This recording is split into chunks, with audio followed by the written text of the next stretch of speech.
Are you able to see it, Doug? Are you following me in both places? Yeah, let me click on it and see if it comes up. Okay, great. Thank you. Still saying this channel doesn't exist. Let me refresh.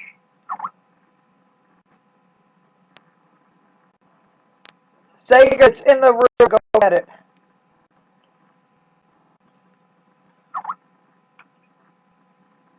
Yes, okay. It says I'm totally live. Everybody refresh, and we're all here. For those of you on YouTube, are you able to see me?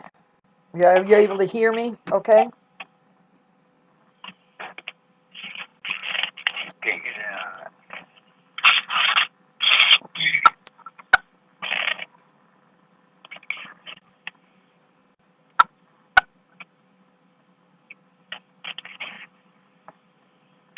Not working yet.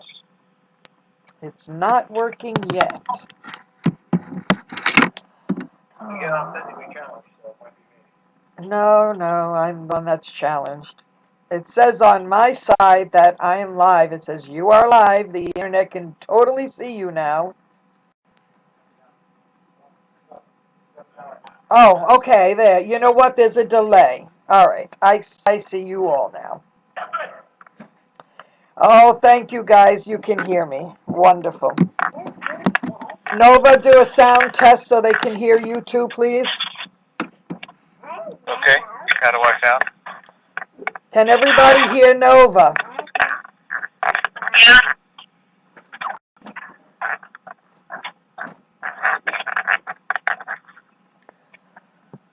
Chris, please.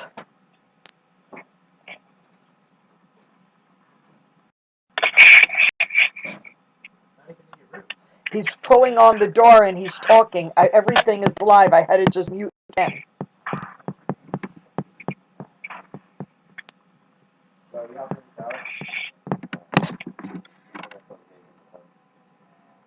All right. Oh my God. Does anybody have YouTube up yet? Yes, the people on YouTube, they say they can hear me just fine. And they can hear Nova too. Oh, you don't have a visual. You don't see anything on YouTube?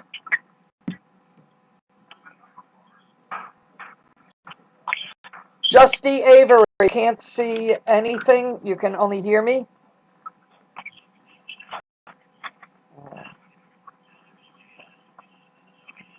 Oh, for heaven's sake. Let's see. How do we fix Yeah, I this? can't see or hear anything here. All I see is channel does not exist. Okay. So I'll do a search. I'm sure that if we do a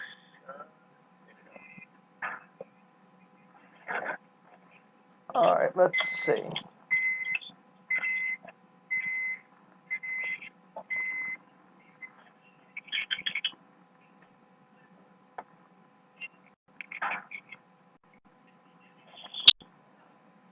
yeah. Oh, I see the troubles. I see the problem. Oh, okay. I think I have. You got it now? I'm going to post the link. This is what the link is for you. Thank you.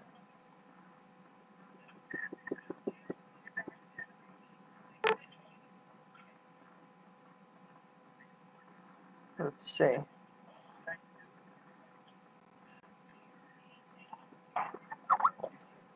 Okay. You the wrong link too? You can see. Okay.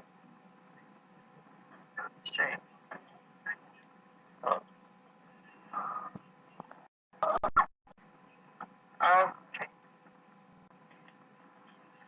You the wrong link too?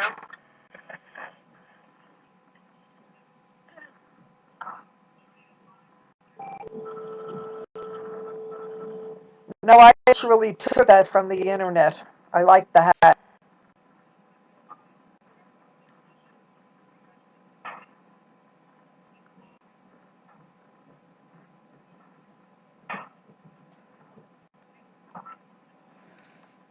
Okay, great. So let's get started. I'm going to set you here, Nova, so you can talk.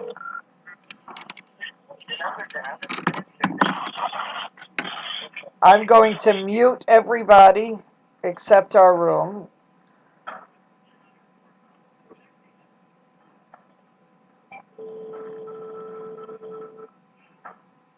That's noisy, and that's noisy.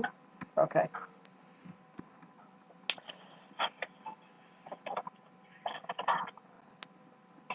All right. Wayne, I'm going to watch the YouTube so I can answer questions, so I'm not going to be looking at the board. Okay. All right.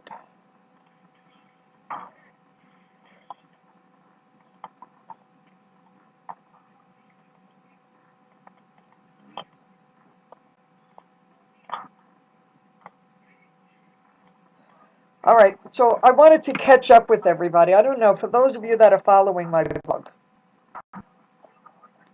I started again something that we talked about over a year ago, but there's some new people, so you're not, you didn't get to see the videos and understand what we were talking about. Oh, heavens. Okay, hold on.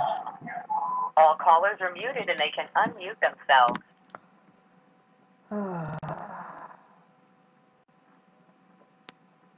Okay, Nova, you're not muted, right? Okay. All right. And his mic is unmuted. Hold on. And there's Bro. And Judy and Lisa. Hold on. My goodness. That was a very loud noise, wasn't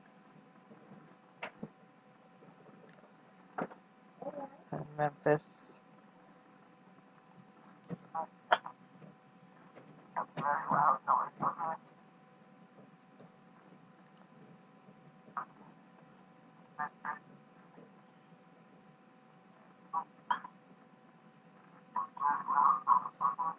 Fahad, I'm going to have to mute you again. You're making too much noise.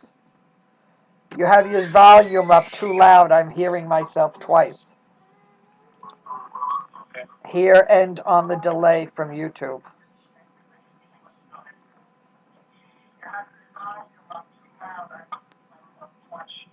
Okay, there. I can't take it.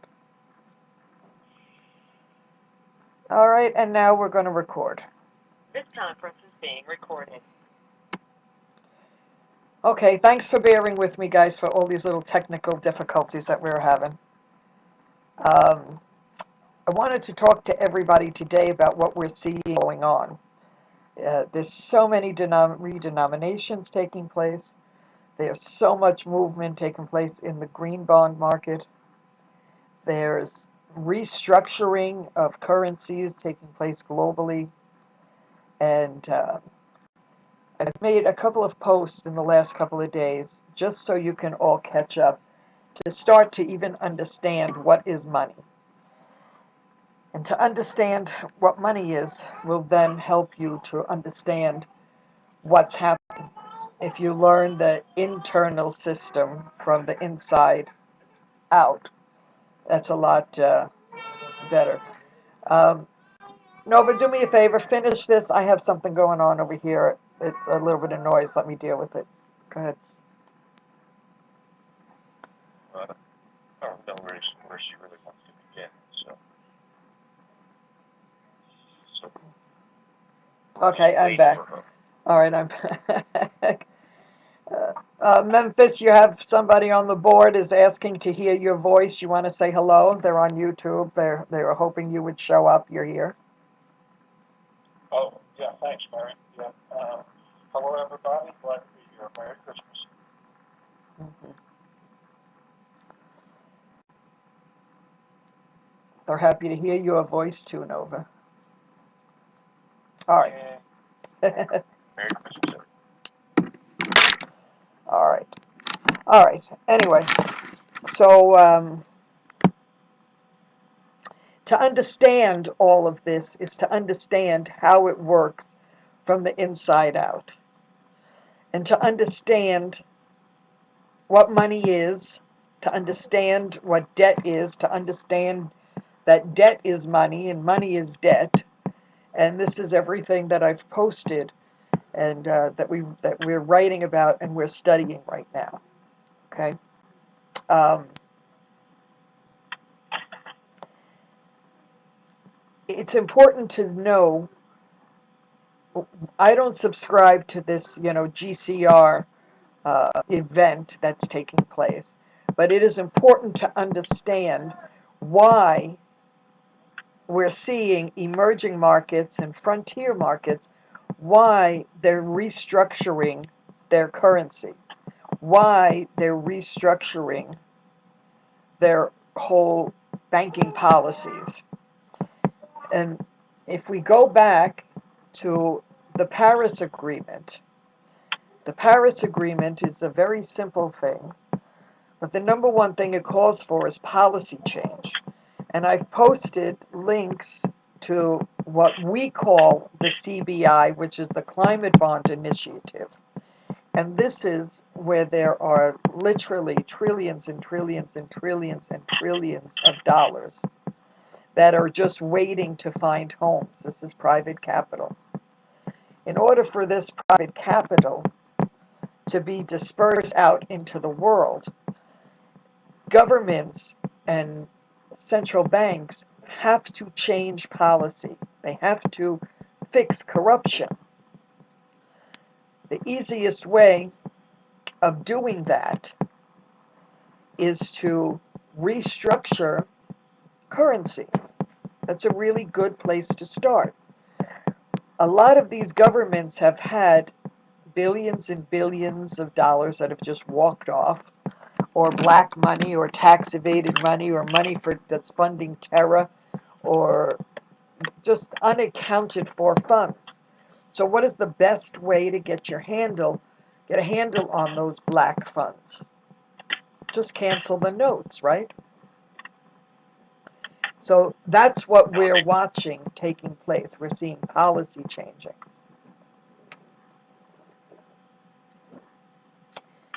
And from there, we're going to start seeing, the goal is the middle of 2017 to start seeing a lot of this bond money in high swing.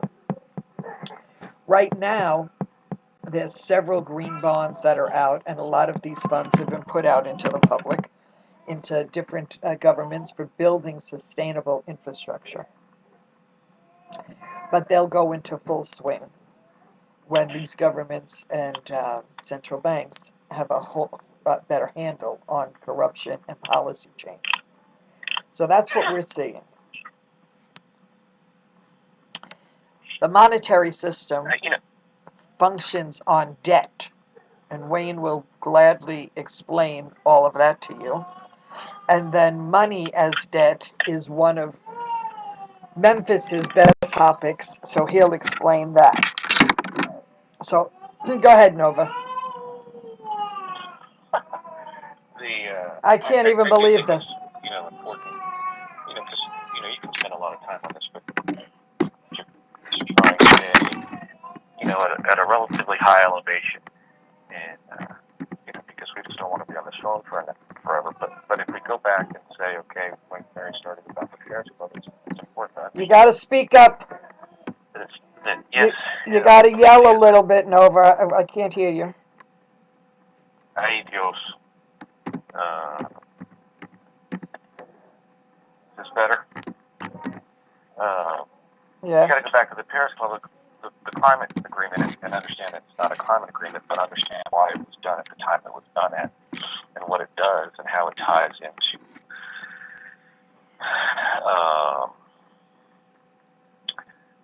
the SDR, the Chinese currency becoming part of the SDR basket. And not to get overly complicated, but in order for countries to dominate, and or really anybody to change anything having to do with their monetary policy, it has to tie to something. and the difficulty in the past of change in any country's monetary policy is the fact that it was just really the dollar was the dominant force in the world market. And as you see the world start to transition away from the dollar being the one single currency that dominates the globe, and people can start to change and tie their currency to what is ultimately this new basket, which is the SDR. And why do we see emerging markets do it? Well, we see emerging markets do it because it has to start at the bottom. It can't start at the top. It can't change what the world is tied to and not have catastrophic problems around the globe. And so they're starting with all these little tiny countries, and and it's just going to be this, kind of like a domino. You just line up all these dominoes in a pattern, and then you hit the end of it, and you see them all fall down, and it makes a cute little picture, and you get on YouTube, become famous. But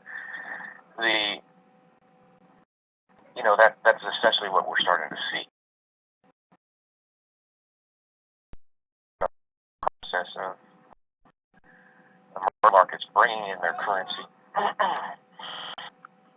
essentially destroying it and sending out new currency into the world, and it's being tied to something. And in most cases, it's being tied to the SDR. And then your next step,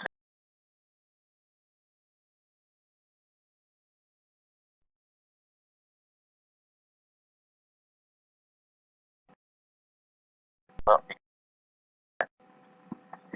and I'm not in any way having a political discussion, and it's not a political statement what I'm about to make. But, one of the big topics in the United States is the fact that we're $20 trillion in debt. And if you have 99.9% of the people out there, they can't really explain to anyone why we're in such debt. They say that the government's overspending. Well, nobody's ever really done the math. We're not overspending that much. The reason that we've had to issue so much debt is that we've done QE, we've done quantitative easing, we've just printed money like there's no tomorrow. But why we had to print money like there's no tomorrow? Well, the dollar supports the global economy, and we just don't have the ability to do that any longer. Haven't had the ability to do it for a long time. Well, what's my point? Well, Mary puts this thing up there about green bonds and the new index that has been created, the new trading desk that's been created for it, this green bonds initiative, and we see all these emerging markets issuing new green debt. It doesn't have anything to do with the fact that they want to be environmentally friendly. It has to do with the fact that they have to have the ability to issue new debt. And by doing that, very few emerging markets in the world have the ability to issue sovereign debt, meaning at a rate or have the capacity or the creditworthiness or whatever word you want to use. So they're putting something in the middle and they're using these bonds. And so for every piece of paper that's out there, whether it's $5, $20 bill, $1 bill, $100,000 bill, whatever it might be, there has to be an associated bond attached to it. And so what we have been witnessing over the last several years is a dance that is unbelievably complicated, meaning that they've had all of this toxic debt that they've had to figure out what to do with it. They talk about what's going to collapse the global economy. They have interest rate problems. They have QE problems like here, but in Japan and in Europe. And they've done this huge dance where they have been able to move the entire globe into this and we're watching it unfold. And it's kind of amazing if you step back and really look at it. And the seesaw, right? The monetary part of it and the debt part of it has to start at the bottom in emerging markets. But at the same time, at the top, the economic engine, the biggest economic engine in the world that has to create GDP and create all this stuff is the United States. And what do we see happening? We start to see interest rates rising, and it's not about me being right, but probably for the last year I have said in December they will raise rates. and not only did they raise rates, but said they're going to do it 3 more times next year. And that creates yield. When you create yield, meaning that you have the opportunity to make money, that sparks the ability to lend, which drives the fact the more you lend, the more real debt that you need to create. And what's my point is all of these things that have been talked about in the world that brought it all together, and were kind of bastardized, for lack of a better way of saying it, are all coming together in a real world sort of way, and we're watching, and there's a real true transition happening, which creates a tremendous amount of opportunity, and not just for the ultra wealthy, but for your everyday average entrepreneur. You're going to start to see real growth in the global markets. It's quite interesting. So, a little 2 cents, Mary.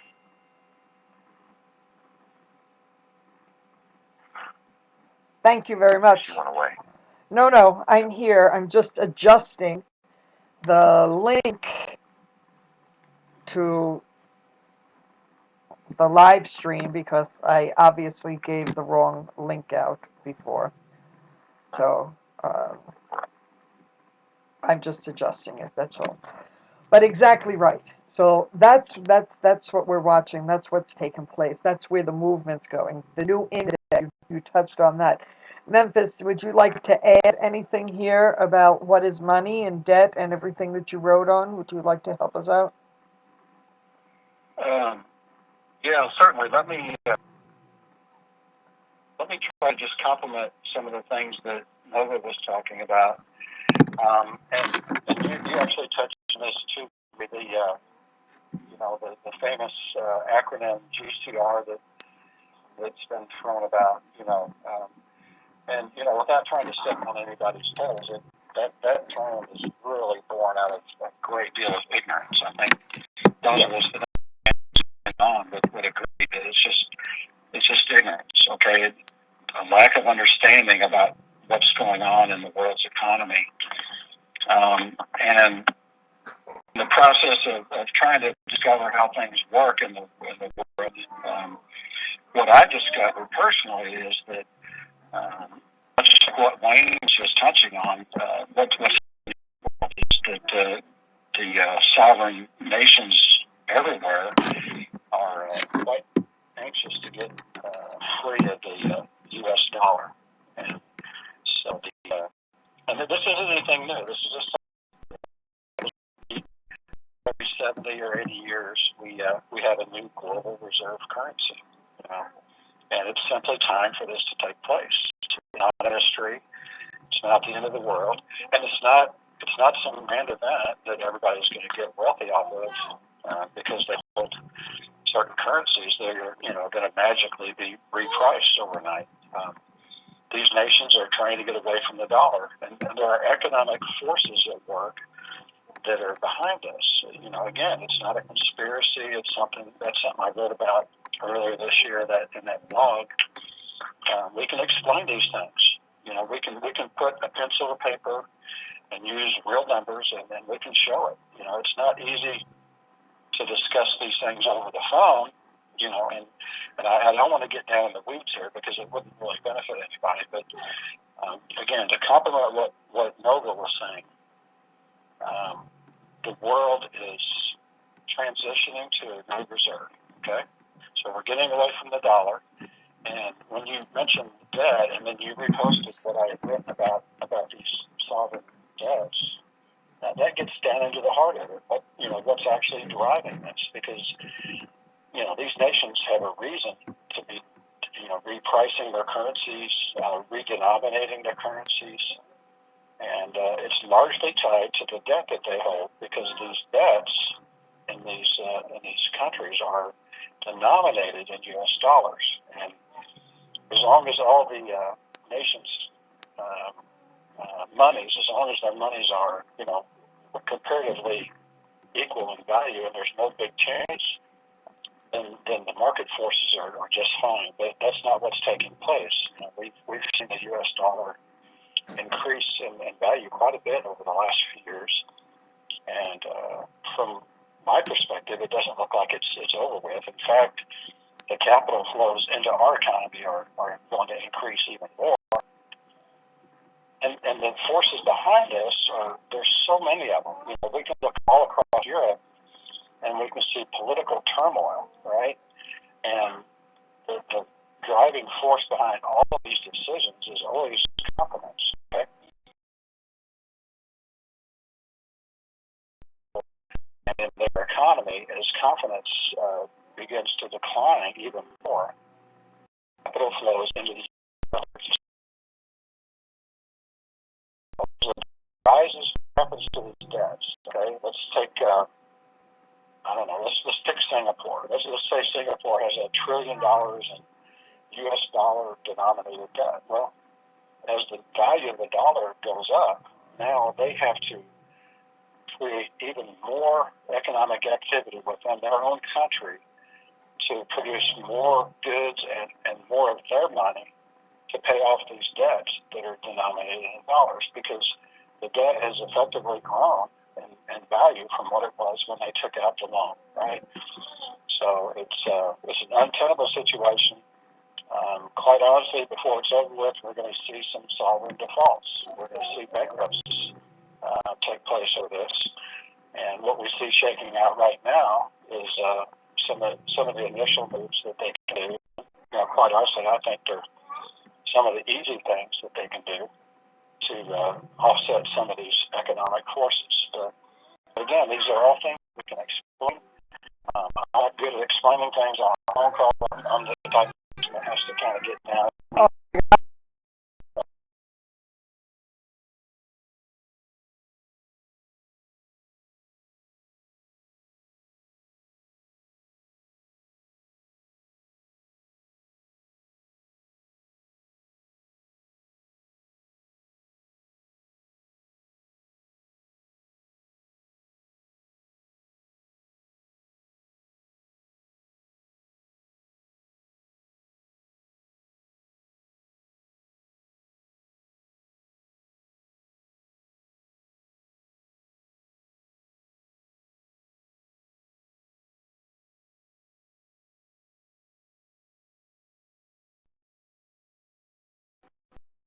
Moving away from the dollar. They have to bring their own currency home. Everybody get back on their own currency.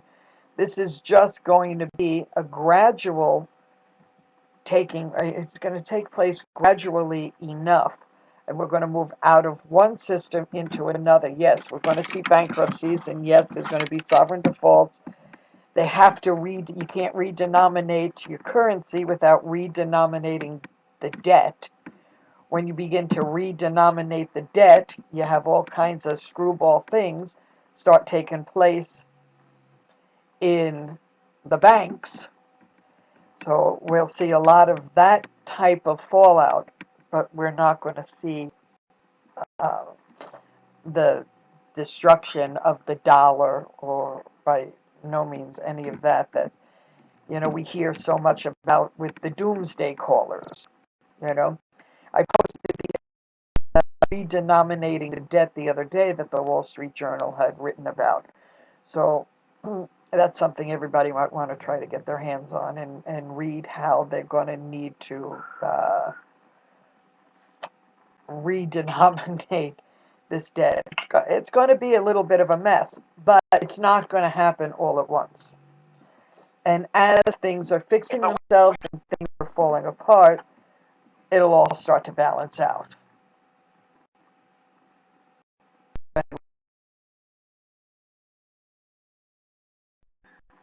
Redoing a lot of this debt already.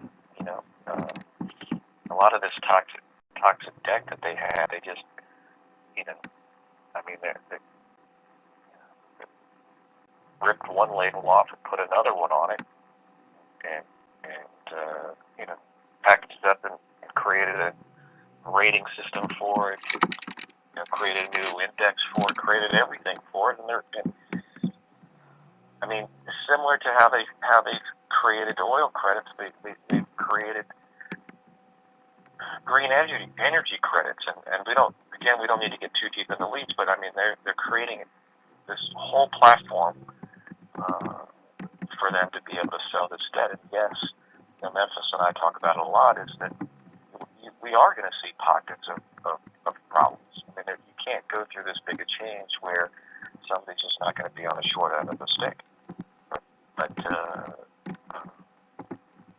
and unfortunately the dollar's going to continue to be strong and probably even get stronger as economic policy in this country changes. Memphis is right. The inflow of capital into the United States is going to be freaky. And we can sit here and argue all day long. Again, I'm not being political, but why is this money stayed offshore? Well, ultimately, most people are going to tell you because of the tax burden. Well, the reality of life is that the money isn't somewhere else. Okay, the money is actually here. It's just in an account. Q&A session started. In another country, right? And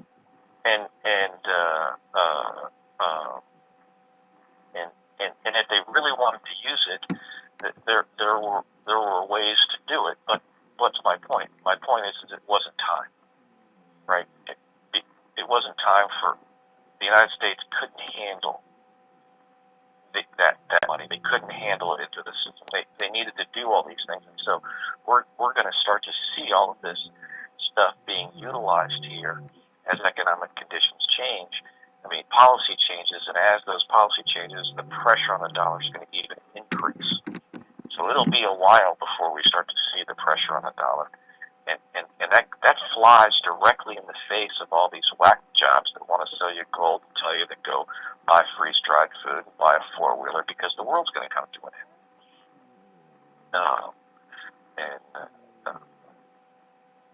So, I mean, it's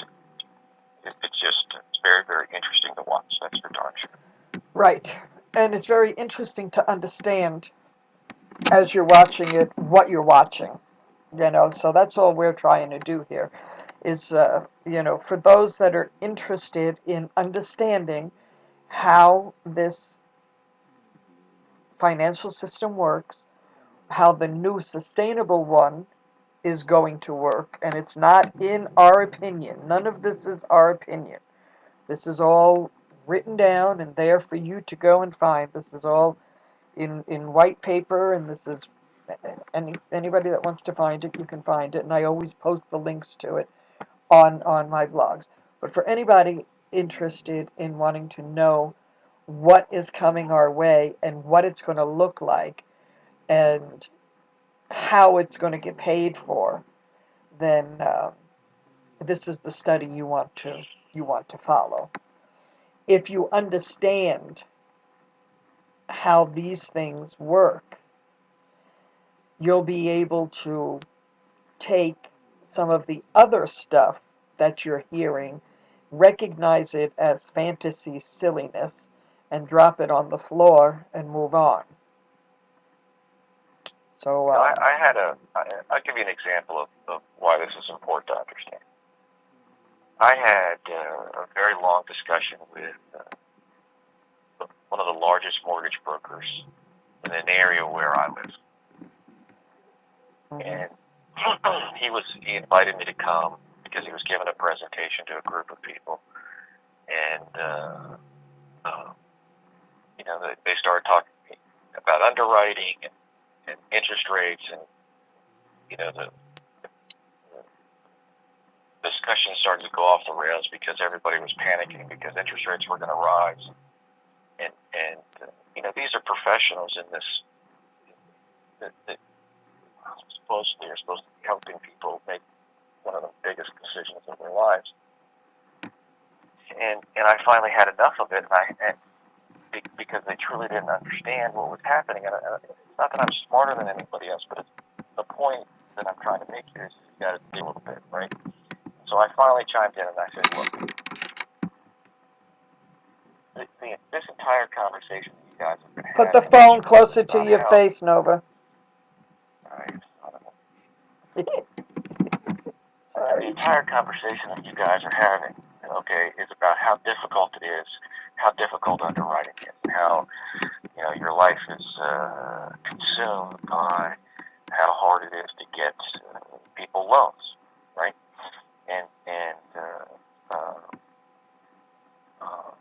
And you're worried about interest rates, and I said, why is underwriting so hard? And they couldn't answer the question. They said, well, it's because of the mortgage crisis, because of all the past. I said, no. I said, because there's no yield. Right. Okay? When there's no yield, no one's willing to loan money, and they're only going to loan money to people that they have absolutely, the highest probability that they're going to pay it back. Okay? So, which has created significant stagnation, okay, right, in the mortgage industry and in the real estate industry, okay. And I said, look, I said, Mr. Joe Mortgage Man, I said, when there's high interest rates, what happens? And he couldn't answer the question. And I said, do you ever have an underwriting discussion about? Do you ever have a discussion about, I can't get somebody bought? No, you start passing out money like it's candy. Right. Right? And so I said, which one would you rather have? Would you rather have low interest rates and a very narrow band of qualified buyers, or would you rather have high interest rates or higher interest rates and a very wide band of borrowers? Right. It's the exact same thing that we're talking about here. In the fact that we start to see our interest rates in the United States rise, we start to see emerging markets redenominate, we start to see all these things. What is that? Ultimately, what are we starting to see? What have we complained about for years? Not only a very stagnant GDP here in the United States, but globally, right? Right. We see a very stagnant GDP. But as we start to see this shift, we're going to start to see real growth, and because what they're going to start to create yield, and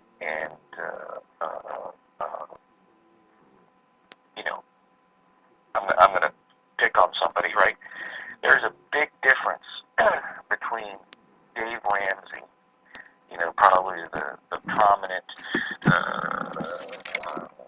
personal finance guy in the United States, about living a debt-free life, okay? If you want to understand true economics, you have to divorce yourself or separate yourself from how I'm going to live my life, okay? The never borrow money on a depreciated to buy an asset that depreciates, right? But making sound financial decisions in our personal life has nothing to do with understanding how the global economy and monetary policy works. It's an impossibility for any country in the world to be debt-free because there would be no money. Right. And so the absolute best thing that we can see is global GDP start to increase and new debt being issued. Because those two things will afford an individual to live a debt-free life. because it creates growth, creates the opportunity to make money. We can take that money, we can reinvest it to make more money, or we can pay our house off, or we can pay our car off, or we can do whatever we want to do, right?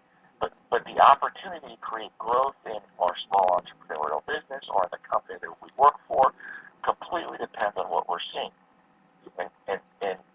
And so it's extremely important to separate those two and to have a completely different way of thinking when it comes to,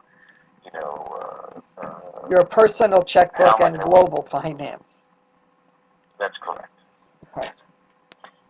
And to see, 95 trillion and 100 trillion of new green bond offerings is it's mind-boggling. I mean, I deal with money every single day, just like my ladies does, and it does. I can't wrap my head around that kind of money. Sorry, just can't do it.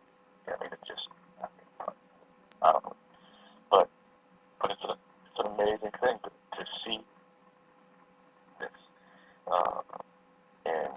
And it's all out there for everybody to see. It's all right there. None of it is hidden. These hundreds of trillions that we talk about, it's all listed here in the Climate Bond Initiative, in the climatebonds.net. And all of the investors, how much they're invested for, where the money's going, how it's being loaned out, what governments it's going to. I mean, my gosh, an early Christmas present, they say here. Poland wins the race. Poland was issued the first green sovereign bond. That just took place 2 days ago on the 20th. I mean, it's so in your face for what's happening if only you just look and figure it out. You just look for it. Everything is there. I mean, that's unbelievable. The AIIB, what did they do today? We hear so much talk about the AIIB. That's another acronym that gets thrown around like craziness. But today they issued their first $600 million bond to who? As Bajorsan, or however you say the name of that country, for the pipeline that's going to go from there through Turkey and out to Eastern Europe. I mean, this is the first time they've ever made a loan that big. And for what? For an energy project. For an energy project. And to whom? To the country. Another sovereign debt. BRICS Bank. Finally, they're up and they're open, and they've just made their first loan today. To who? To China. For what? For energy. That's where all this new debt, all this old defunct debt, is being written down, polished up, and redeployed into different ways. That's the new sustainable financial system that's coming in. It's all right there for you to see. And no one mistake that China, although it's the largest country in the world from a population standpoint, don't make the fact that China's monetary system and their currency is an emerging market currency. Right. Yes, China is an emerging market. Absolutely. And and this is why, in order for these countries to be able to receive this private funding to get this infrastructure moving, what has to happen? I mean, would you put your money into Indonesia? Would you put your money into Iraq?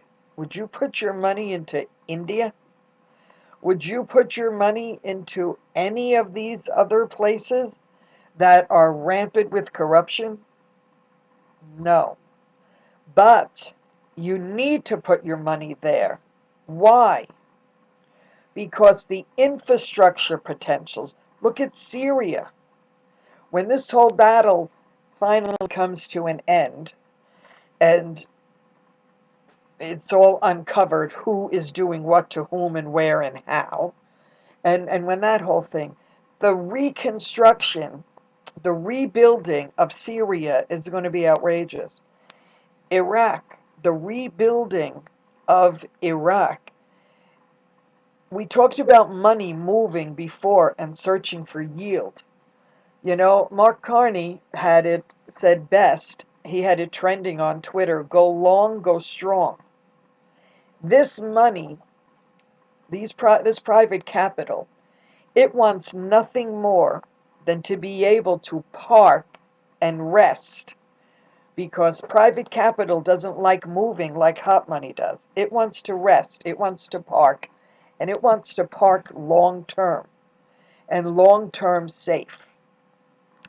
So you clean these countries up, these investors will put their money into these countries for reconstruction and rehabilitation. Syria is going to need to be rebuilt. It was one of the most gorgeous countries on the planet and was fantastic in tourism. Now it looks terrible, but it's going to be rebuilt. Iraq has to be rebuilt. Indonesia is coming in its own too. Vietnam is exploding in tourism right now. These are all countries that have to bring in these big notes, clean this up, restructure, demonetize, redenominate, bring their financial system, their financial infrastructure on par with the rest of the globe. And this is where private capital is going to make big money. And this is what it's designed to do. This is why these investors are writing letters to the United Nations saying, let's get some policy change. This is why that was written into what it was written into. So this is going to be a great new form of sustainable debt, which sounds like an oxymoron in itself, but that's what it's actually going to be. And that's why there's a mad rush for everybody to get this done. That's why these countries are doing what they're doing. You know, does that make sense? Makes perfect sense to me. Yes, makes perfect sense to me too.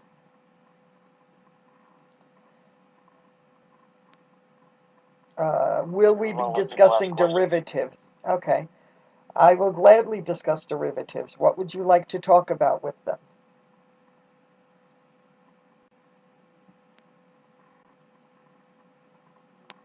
Derivatives are actually a good form of debt, and it depends what the net is on them and how they're insured.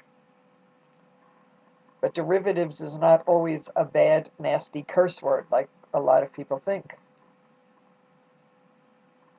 They're actually insurance.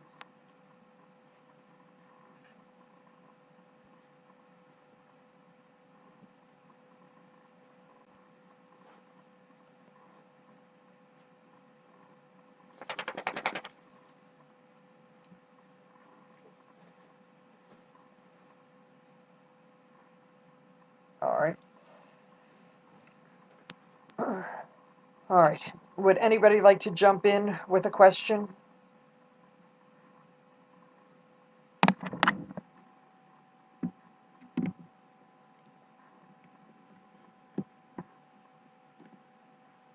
The queue is open. You can just drop yourself in there if you'd like to ask something.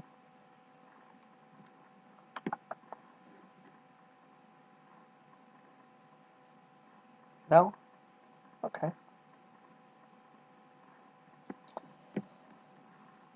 Uh, who from my room has something they'd like to add? Doug, Mike?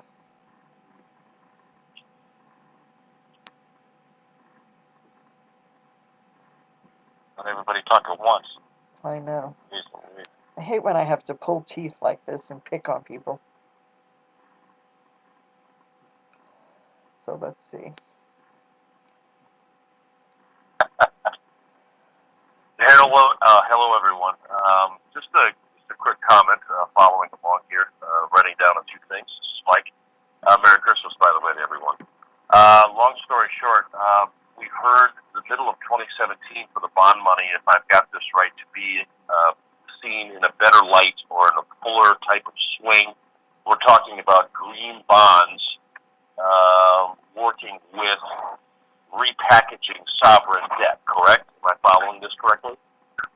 Yeah, so far so good. Okay. And I agree. I can't articulate as well as Mary can or Nova or Memphis, but the point being, the numbers are too big to really understand, but the point is they exist. And when you have a sovereign country like Poland, okay, this isn't some place that we don't know of, we probably even have relatives there, who knows, maybe we're from Poland. But when a country like this gets the opportunity to take their sovereign debt and repackage this as a green bond, okay, that gives us, I think, a tremendously positive indication of a process that is in fact underway. This isn't something we're waiting for. Poland is not going to pull the pin on something like this, being in a geographical and economic location where they're at, unless they knew they could make this thing fly. And it all works on having the nuts and bolts and the infrastructure in place. As Mary has articulated so well on the blog, as Nova has taught, for months and months, just adding his own personal flavor to this, and I thank all of you for that. It makes it so clear that the CBI, or the Climate Bond Initiative, is in fact real. And it's not hidden. It's not in anybody's opinion. And me, if I said one more time, in my opinion, I'm going to strangle something. Okay? It might be the plant in my corner, which is probably dead anyway, because I ignored it, but it's ridiculous. And we need to understand that words mean things. We need to do our own homework. As Mary has articulated so many times, and it's written out again, it's out there. This isn't fantasy. This isn't, in my opinion, it's not, it's fact.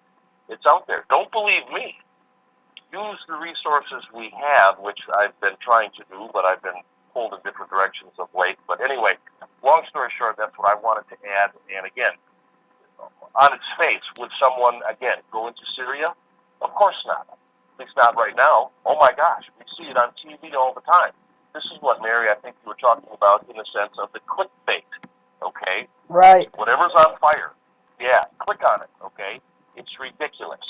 Is it bad? Of course it is. Are there people losing their lives? Absolutely. Like Nova and Memphis said earlier, are there pockets of the world that we're going to see unimaginable suffering? Yes, we've already seen it. In my term, I use the sandbox, and I don't mean that in a derogatory sense, but I served some time out there and whatever. But anyhow, on its face, would Syria be high on the list of someone looking for positive heal? Of course not. The place is a mess. You get that. Same thing with Iraq.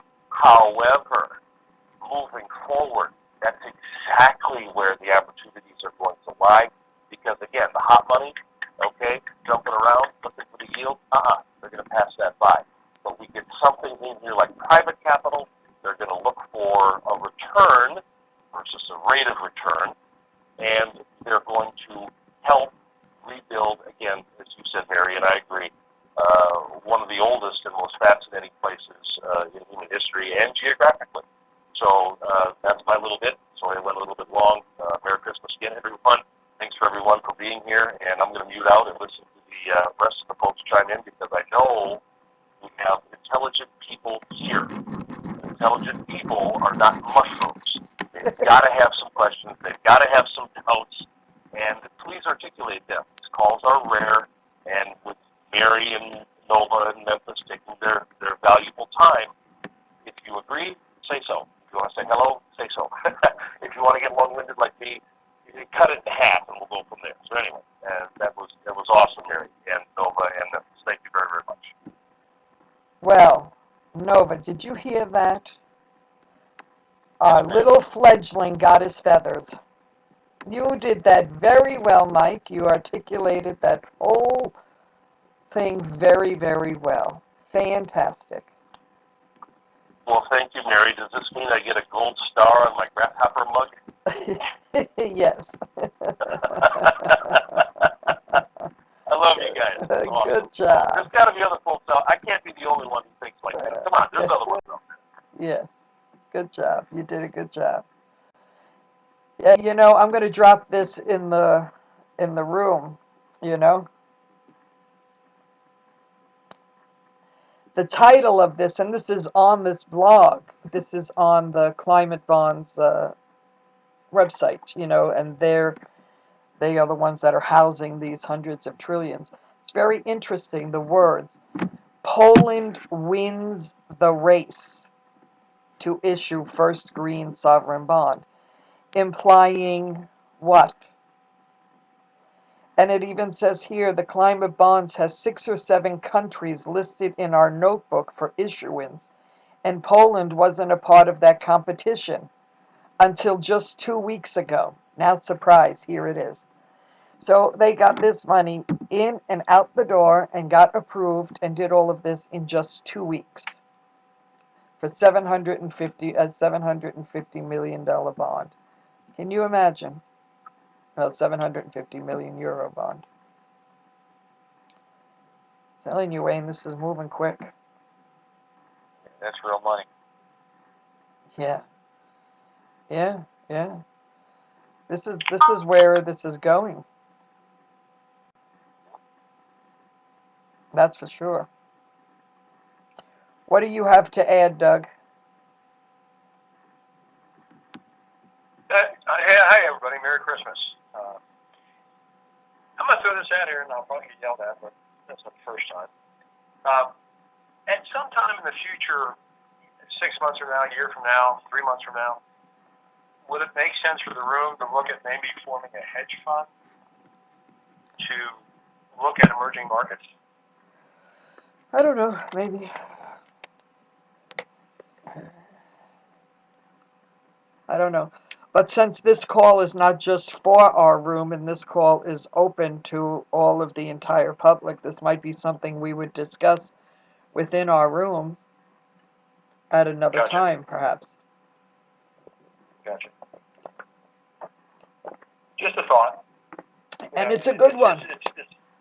It's yeah, a good one. It's fascinating to watch the biggest redo in our history, and it's just incredible, and the world's not paying attention to it. You rarely see this on any mainline stream news anywhere. I mean, we're really blessed to have the room and the people that provide the information. It's absolutely on the chart. Right. It's just incredible, and we're watching history be made. I mean, it's just absolutely incredible. I agree. But thanks again, and I'll mute out. And again, Merry Christmas. And by the way, it's nice to be able to say that.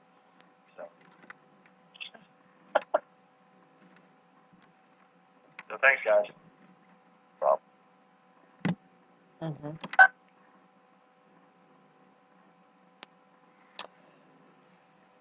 All right.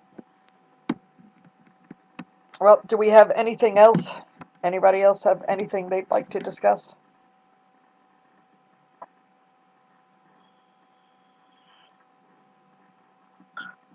Mary, there's so many different things, that have come to my mind just listening to people. But, Doug was exactly right. And the opportunities that lie ahead, not getting specific about any particular thing, but the opportunities to make money, are tremendous. I mean, we're going to see an opportunity that truly is once in a lifetime, in the years ahead. And because capital flows are going to be tremendous all over the world, And if I haven't mentioned this tonight, it's important to I try to bring this up often. We have to get out of our domestic mindset. That will get us absolutely nowhere. But we have to think in the macro terms, think globally. And capital flows are tremendous, and they're going to grow, and money is going to be shifting from one side of the world to the other and back again, and we just have to be, engaged enough to see this, to understand what's going on, the forces that are driving it, and anticipate what's next. And the opportunity's there. And what Mike was saying was again, Mike did a great job of expressing himself. But not everybody has the initiative and takes the time to immerse themselves in what truly is like a new language, to understand this. It's, we don't just fall asleep and put a book under our pillow and wake up and understand this stuff. It takes a great deal of effort, but the confidence that comes with it. When we hear of all these cries about, China and these other countries are trying to destroy the U.S. by dumping treasuries, if we don't understand what's really going on, that all they're trying to do is support the value of their own currency, against a rising dollar. I mean, it's really not rocket science, but we have to engage ourselves and understand it. Once we do, and interest rates. Noah did a good job of talking about that. Rising interest rates are a reflection of growth and expansion. That's all it is. It means good times are ahead. Am I right, Noah? Absolutely. And so, but the average person looks at rising interest rate and they're like, oh no, things are getting bad. Or, we have the exact wrong perspective if we're not careful. So there's great opportunities here. I love having these discussions, but, if anybody ever has any questions, I'm ready to roll my sleeves up. I appreciate you taking time to do this tonight, Mary. Yeah, I think it's important. A lot of stuff gets lost in the translation, and I've got a lot of new people that are following on the blog, and you can try to explain this and explain what is money and explain what is debt and explain why it's a good thing, and you could post links and you could do things like that, but a lot of stuff gets lost in the in the writing, in the translation. Sometimes it's just better to put a call together. So Brandon's on YouTube and he wants to know any thoughts on a future hedge with the yuan. Who You wants got to to ask take that that? question differently. What does he mean? How do you hedge against the yuan, or what's? A future hedge with the yuan. Clarify, Brandon.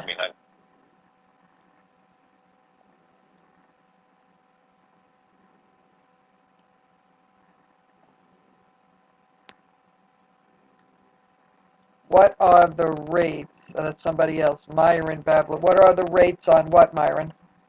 The yuan?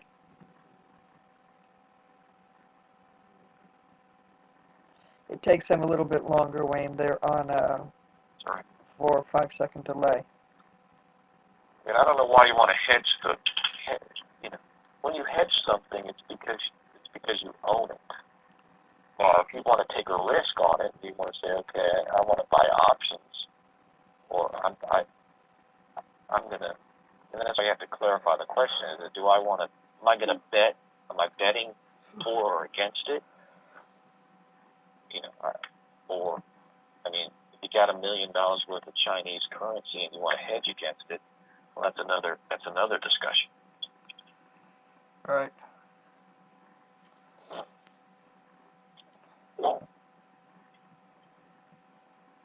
And anything with the yuan has to go long. I wouldn't do anything in the short term.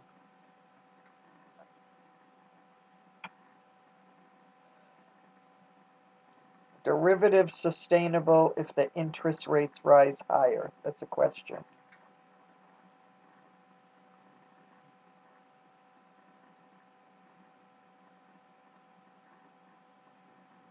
Yeah, the whole derivatives. You know what, Justin? I'll do right after the holiday, right after Christmas. I will do. I did it last year. I'll bring it back.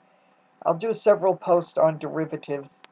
This is another word that gets tossed around like craziness, and a lot of people just don't understand the inner workings of these things. But derivatives on their face are not a bad thing.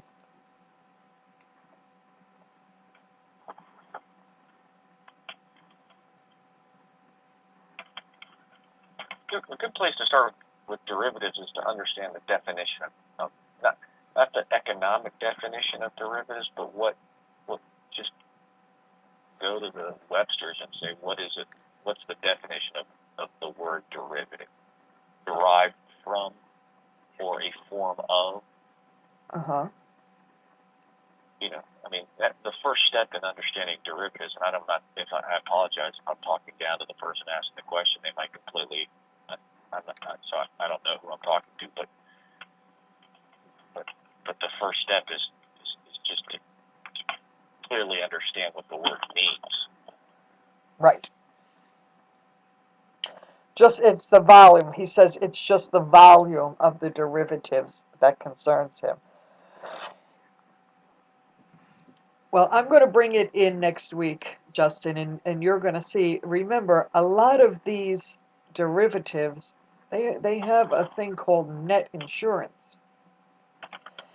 And it all depends who you're talking about and what financial institution you're talking about and how they have them written, how they have them insured, and when you subtract one from the other, what is the net that you're left with? And it's usually not looking very bad.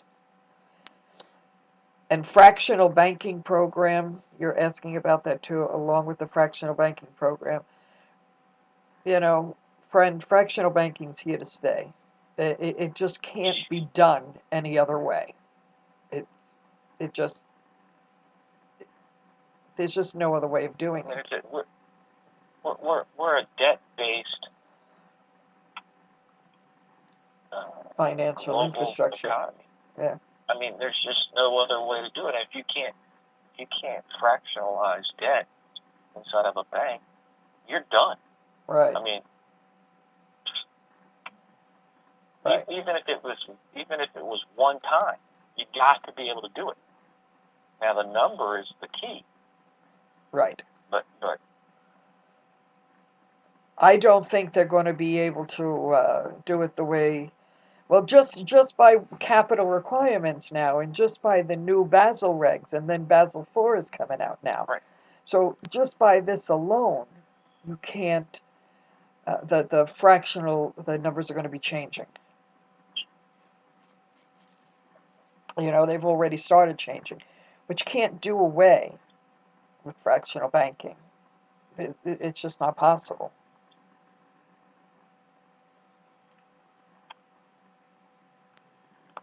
we've been on this Squawk Box for an hour. Yeah. Myron's asking about baskets. I don't know, baskets of what? There's only one basket. Anybody tells it there's more than one, they're smoking crack. Well, this is what I wrote on the blog. That, there is... Nova, how do you really feel? There's only... Oh, I see. Okay, all right. Easy, guys. Okay, Myron, IQD, VND, ZIM, AFG, IDR. Okay. This, my friend, is silliness to the umpteenth power. There is one SDR basket. Only one. And that basket has the US dollar, the pound sterling, the euro, the yuan, and the yen. Period. There is only one basket. These exotic currencies are not in a basket. They do not make up a basket. They are not a basket. And I can't ever imagine this combination becoming a basket. Nothing is going to change with this SDR basket until the year of 2020, because the IMF only restructures it every 5 years, and it was just done in 2015 and implemented in October of 2016. and it's not up for review until 2020. So all that talk about baskets, you got to let it go. Right. The technical term, the correct way to say it is the SDR is a 4 plus 1 or 5 plus 1 basket. You have 4 or 5 major currencies. They just added one, so now it's the 5. And the plus 1 means every other currency in the world Right. derives that one thing. So I'm just saying the same thing you are, Mary. That's it. There is no other. There is no other basket, right? Right. I don't know. Well, I know exactly where that kind of talk came from, but that's why I kind of like you guys to understand how things work, because when you understand how things work, this kind of talk can never penetrate your mind. You know, you can see this for what it is immediately and say, can't go there. That's a bunch of nonsense. All right, let's see, Justin. Just seems like with the 20 trillion in debt and the derivatives the U.S. has put itself in a hole that will be hard to maintain, let alone climb out of. Well, First off, you're never going to climb out of it, right? all Because right. you got to understand. You got to separate yourself, and please don't take this wrong. I'm not. I get excited, right? And what do I mean by that? You got to separate yourself from how you live your life. Okay, I'm telling you, if you think about it, it's very difficult to think about. If we were debt free, there would be no money. There wouldn't be. You would be trading cigarettes and alcohol. I mean, so for us to be debt free, okay, we'd have to get rid of the central banking system of the world. It's just impossible. Okay, and that's not true. All right. Okay? We have If it happens, we got lots of other problems. Okay, so what we're concerned about, or what I'm concerned about, okay, let me put it back. What I have been concerned about in the past is how long quantitative easing went. Because when you have very low growth rates, no yield, and printing money like there's no tomorrow, you're right. You can't pay for the debt. But I promise you, okay, that our debt will slow, our GDP will rise, and the ability for us to service the debt that we have will be. There will be no issue. Right. Zero. All right. We have a call here. We have a question. Let's take this. Okay. Go ahead. 310. Hi, good evening, guys. My name is Max, and I kind of sort of don't agree with you guys as far as the IMF basket. Yeah, you're totally right. It is 4 plus 1, but I see things differently. As far as the $20 trillion debt that our government has, we're never going to be able to repay that, and we're never going to be able to service it with the type of GDP what we have. And even if you double or triple the GDP, you're not going to be able to pay the mortgage on that. So the only way that this whole thing will work if they establish valuation of all the currencies. And the way how that could be done is through gold. Every currency of the world has to be valued with the valuation of the gold. Has to be revalued, and I totally agree with you that the central banking system has to be gone. It has to be gone in order for this whole thing to work. Because if you look at the stock market, every one of them is inflated without any valuation. You look at the market, and the volume on it is 1/4 or 1/5 of the standard average value of the past 5 years. You know? Right. Sir, So the I don't disagree with you. Okay. The only way this whole But you're having an opinion. I'm not trying to say that your opinion's not valid. Okay. But we're not having a discussion about opinion. We're having a discussion about exactly what they're doing. This is what they're doing right now. And this is how it works. Okay? Now you can dispute the facts that my ladies and I bring. Okay? I'm not having an opinion discussion with you because the only way for what you want to happen is that you have to have a complete meltdown of the entire global system. There is no way to transition. Okay? And so, I agree with you on a certain point, yes. okay, so I don't want to have, and again, sir, I don't mean it disrespectfully to you. I'm not on this call to have an opinion discussion with you. I'm on this call to Then I tell you the facts. The fact is that Monte dei Paschi Bank bankrupt, and today they ask for the Italian government to bail them out by doing a bail-in with the investors' money. That's a fact. Absolutely. Deutsche Bank, hello? Yes. Deutsche Bank has so much derivatives that they're never going to be able to pay it out. And the fact is that they settled with the Department of Justice on actually $7.2 billion. That's a fact.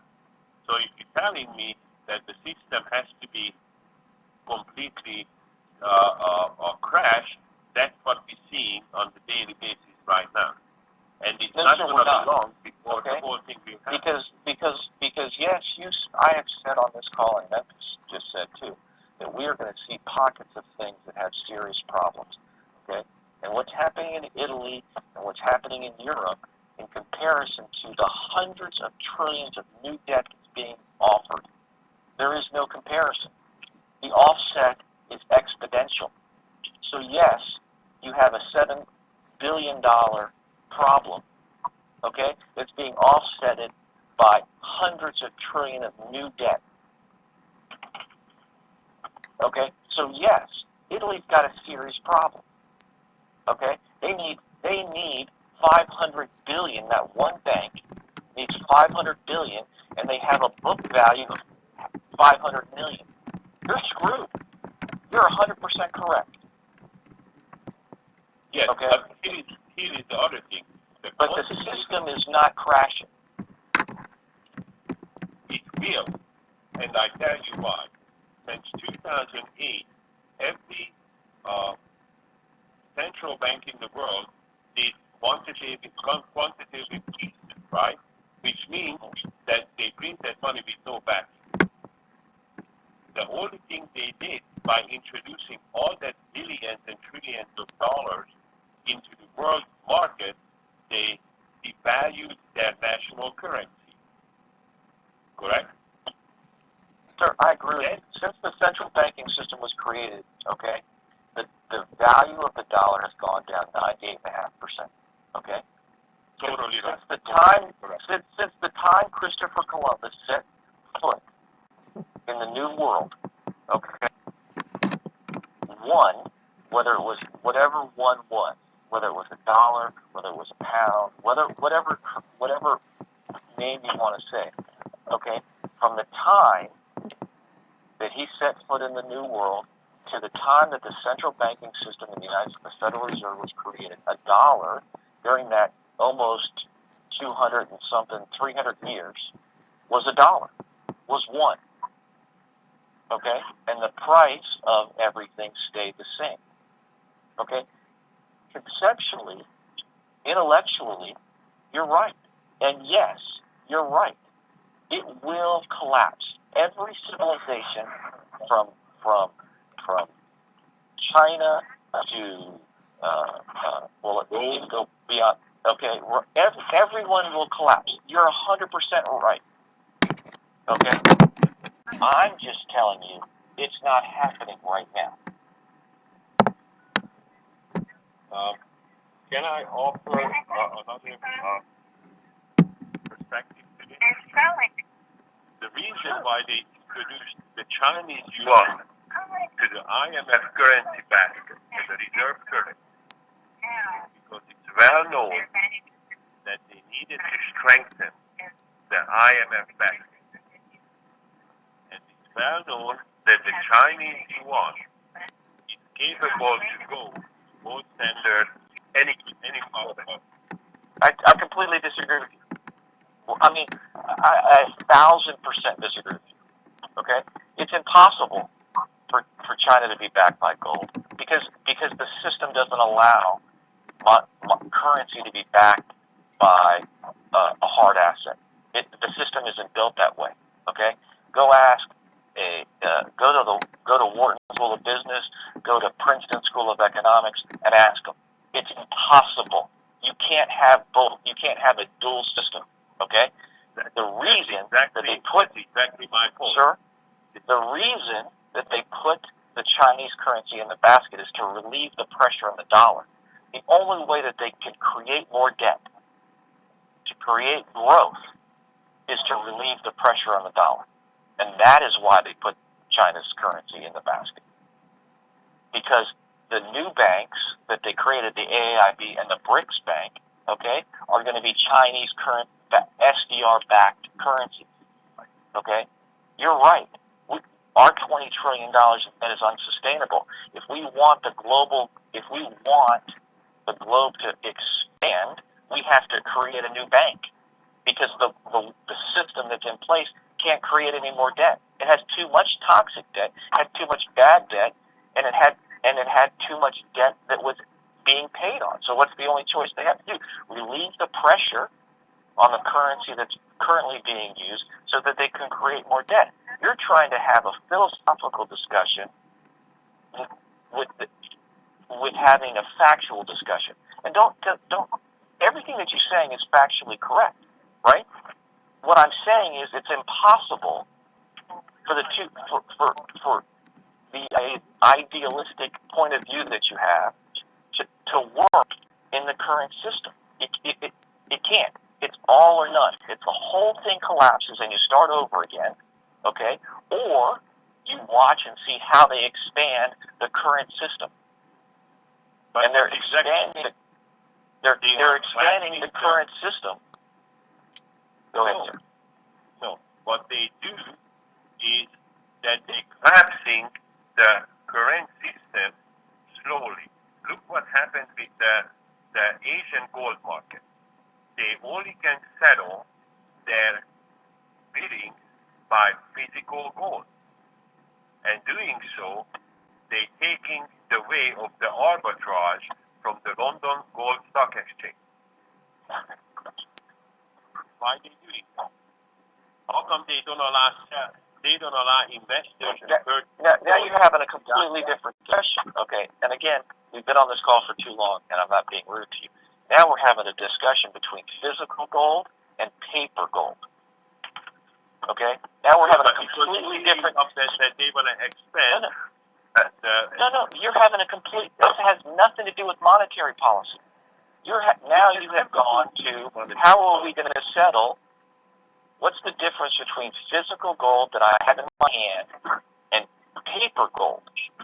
Gold that's just created like a stock. That's exactly my point. That's why they're going to use physical assets to back currency. They're not, sir. Yes, they will. Okay. They always did it. I disagree. They have been doing that in the past 5,000 years.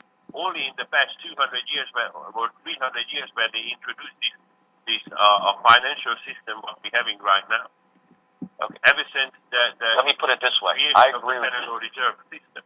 You're 100% right, sir. Okay? You are. Since the beginning of time,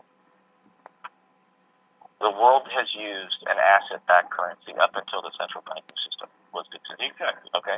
And they're going to have to go back to that to rebuild the You're right. You're right. It's not going to be in my lifetime. Well, I completely disagree with you on that, but have a Merry Christmas. Well, and sir, I'm not being rude to you. I pray that you're wrong. I totally understand your point. You know? Because if that happens, the lights in the house aren't turning on. That's And I just one of personally the don't want to go problems. through that. I don't want to go through that problem. I don't think we will go through that problem. Okay. I don't believe so. They're smart enough to be able to do it the way that it's not going to be that bad of an interruption, and it's going to be from 1 second to the next. Oh yeah, I don't want to make this a question, but just an observation, because I don't want to add to the call, any more than we already have. But if the central planners were truly designed and intent on creating a commodity-based money system, they're keeping it very well hidden. There's no indications that is the trend. And I guess I would just support what Nova was saying. If we see that as an outcome, it's going to require, first of all, that we go back to the Middle Ages. And losing the lights in our home would be the least of our concerns. We'd actually be scrambling to feed our families. It would be a complete meltdown, and it wouldn't just take place, in one day. So, I guess again, I'm just going to have to say I hope we don't see it in my lifetime, because it would be a very ugly event, And I don't, you give these men credit for being smart enough to institute a transition to a commodity-based money system. You'd have to show me that on paper. I don't see it. I don't see how that could be done.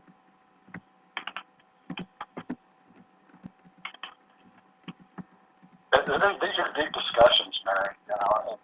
Yes. What we're talking about here, I could expand on this, and I know Nova could too. And we could expand on this for an hour and still just hit the highlights. This is a deep discussion. Maybe we should just do these things a little more often, because this is, these are very good discussions, and these are important discussions to have. But I try to have these discussions in print, and they don't translate as well as they do here. And plus, having these discussions in print is a really, really big burden. It's a lot easier to have them verbally than me writing them down. I just have to take blood pressure medication before we do. Yes, you need to drink eggplant water. Calm down, Nova. All is well in the kingdom. It is fine.